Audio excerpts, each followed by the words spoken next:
इमरान खान है जिहड़ा ढियाला जेल दे विच इंशाअल्लाह ताला साबका वज़ीर आज़म इमरान खान जित गया है। पीटीआई बिना मुकाबला जिहड़ी है वो घर बैठ पूरे पाकिस्तान दी कौम अगे एक इश्तिहारी मुजरम नूं कि जिहड़ा भगौड़ा होया सी इस कि जन्नत है जिहड़ी ये मेरे नबी अकरम सल्लल्लाहु अलैहि वसल्लम ने इन्हां दे बाप दी कोई जगीर नहीं।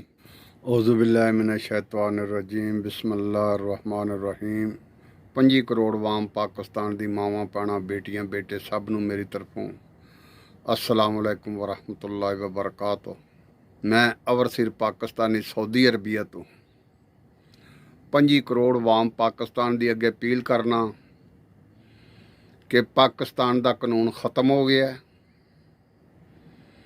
इहदे विच कानून दे नां दी कोई चीज़ नहीं रही। एक इश्तिहारी मुजरम नूं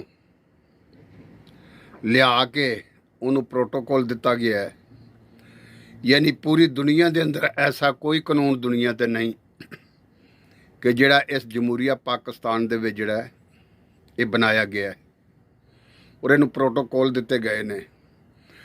IG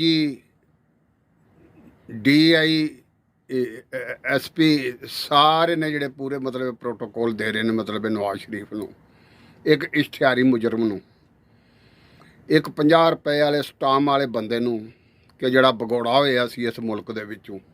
ठीक है, अज अवाम अगर सुती रही तो समझो जिहड़े आने वाले बच्चे ने इन्हां नाल माई बाप जुल्म कर रहे ने। ठीक है, मैनूं ये दसो कि मज़ारे पाकिस्तान दे उत्ते मतलब जिहड़े लोग गए ने उन्हां नूं ये पता नहीं चलिया कि असीं दीन और इस्लाम है जिहड़ा इहदी तौहीन कर रहे हैं। इत्थे जाना क्यों कि जन्नत है जिहड़ी इन्हां दे बाप दी कोई जगीर नहीं। ये दीन और इस्लाम नूं बदनाम करन वाले ने। इन्हां नूं दीन इस्लाम दा पता ही कोई नहीं। अगर पता हुंदा ते इहो जी गल जिहड़ी है कदे नहीं सी मतलब करदे। लिहाजा मैं पाकिस्तान दी वाम अगे अपील करना कि और किन्ना की इंतज़ार करोगे।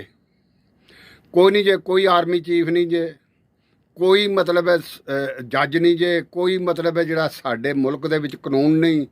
इस गल वास्ते पूरी दुनिया ने साडे मुल्क दा जिहड़ा मजाक उड़ाया इस कानून दा, जमहूरिया पाकिस्तान दा। ये जिहड़ी एटमी ताकत है इनू भी जिहड़ा मतलब अमरीका और इसराइल खरीद रहा है। ठीक है, लिहाजा बराए मेहरबानी करके देखो किहड़ा जुल्म नहीं साडे मुल्क दे विच इन्हां कीता। साडियां धीआं भैणां नूं धरू के वालां तों फड़ के उन्हां दे दुपट्टे ला के उन्हां दे बैडरूमां तक के लोग मतलब गए ने। ये कौन ने? ये दसो ना मैनूं कौन ने? इस गल वास्ते अज मतलब जिहड़ी ये पाकिस्तान दी वाम है जिहड़ी और पाकिस्तान दी हुकूमत दा हक बनदा सी कि फलस्तीन वास्ते आवाज़ उठानी, मस्जिद अक्सा वास्ते आवाज़ उठानी, जिहड़ा साडा मुसलमानां दा मतलब है पहला काबा शरीफ है। लेकिन बड़े अफसोस दे नाल कहना पैंदा है कि इस टाइम के उत्ते जिहड़ा गरीब दा चुल्हा मतलब इन्हां बंद करके ते फिर बहाल क्यों कीता है? ये सिर्फ एक चाल है कि मदरसे बंद करके ते बाद दे विच जिहड़े ने फिर मतलब आर्डर दे के मरीम नवाज ने मतलब खिलाए ने। ठीक है, इहदा मतलब है कि इन्हां दे बाप दा मुल्क है, इस 25 करोड़ वाम दा मुल्क नहीं है। लिहाजा जिथे जिथे भी वो देहातां चो चाहे कस्बियां चो शहरां विच हुण वो वक्त आ गया जे कि इन्हां लोग ये फौज है जिन्हों लोग सलूट मारते और वो फौज है अज जिहदे तो मतलब है दुनिया 9 मई वाला वाक़या सारी दुनिया नूं पता है, पूरे पाकिस्तान नूं पता है। इन्हां अपने गुल्लू बट छड्ड के हर जगह के उत्ते इन्हां वारदात जिहड़ी कराई है, जिस दे विच आर्मी चीफ आसम मुनीर साहब ने जिहड़े उन्हां अखां बंद कर सट्टियां ने, उन्हां इंसाफ नहीं कीता।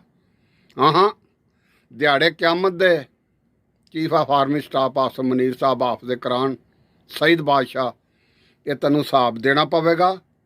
सदा बादशाही मेरे रब दी है, किसी बंदे दी नहीं है।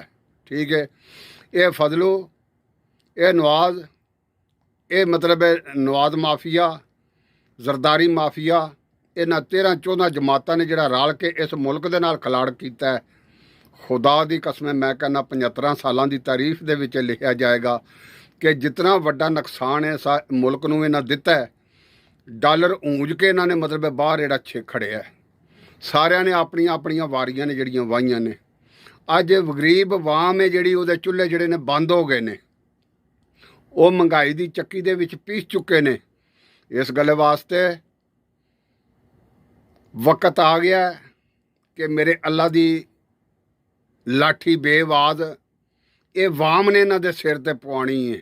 ਬਾਕੀ ਕੋਈ ਅਦਾਲਤਾਂ ਨਹੀਂ ਜੇ ਸਾਡੇ ਮੁਲਕ ਦੀਆਂ, ਨਾ ਸੁਪਰੀਮ ਕੋਰਟ ਤੇ ਨਾ ਹੀ ਕੋਰਟ, ਨਾ ਸਾਡੇ ਜਿਹੜੇ ਮਤਲਬ ਸਰਕਾਰੀ ਦਾਇਰੇ ਨੇ ਕੋਈ, ਇਹ ਕੁਝ ਵੀ ਨਹੀਂ ਜੇ, ਸਭ ਵਿਕੇ ਨੇ। ਸਾਰਿਆਂ ਨੇ ਆਪਣੀਆਂ ਆਪਣੀਆਂ ਜੇਬਾਂ ਭਰ ਕੇ ਤੇ ਨਵਾਜ਼ ਸ਼ਰੀਫ ਨੂੰ ਸਲੂਟ ਮਾਰੇ ਨੇ।